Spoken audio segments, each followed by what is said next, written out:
passing through those conduits. You'll need to take them out before we move on.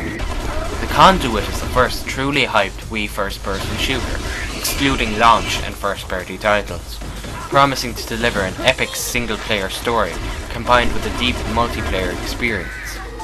In terms of the single-player, the story greatly disappoints, involving little more than aliens attacking and Agent Ford killing them all. On top of this, there seem to be only 3 characters in the entire game, which doesn't really make for a compelling narrative, and leaves an amazingly huge amount of unanswered questions that will no doubt be answered in the sequel. It makes up for this in gameplay, with controls that work well, even when not using the game's lock-on mechanic. There is also a complete control customization option, which can make the controls work almost perfectly, though it takes a while to figure out what all of the options do. Unlike previous Wii first-person shooters, the AI is pretty smart, and enemies will take cover when you're shooting at them and try to get closer to you when you're not.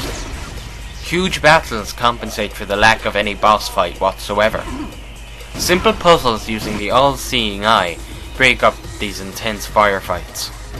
The graphics, for the most part, are the best I've seen on the Wii, but certain areas seem severely unpolished. The multiplayer delivers on its promise, with a variety of fun modes, including variants of Deathmatch, Team Deathmatch, Capture the Flag, and a fun, unique Bounty Hunter mode, where you're assigned one person to kill and someone is trying to kill you, but you don't know who's trying to kill you, and you can only kill your target and the one who's trying to kill you, or else you lose points. It sounds complicated, but it's really fun, and is one of my favourite multiplayer modes in the game. With all of these modes, you'll need to use the lock-on a bit more, as other people tend to move around a lot more than the single-player enemies. There is also an XP mechanic, similar to Call of Duty, but it seems pointless in comparison, as you don't unlock anything with it other than a new badge. The only major fault with the multiplayer is that there is no local multiplayer. Yes. Overall, the only real disappointment was the story, which is generic in almost every sense of the word.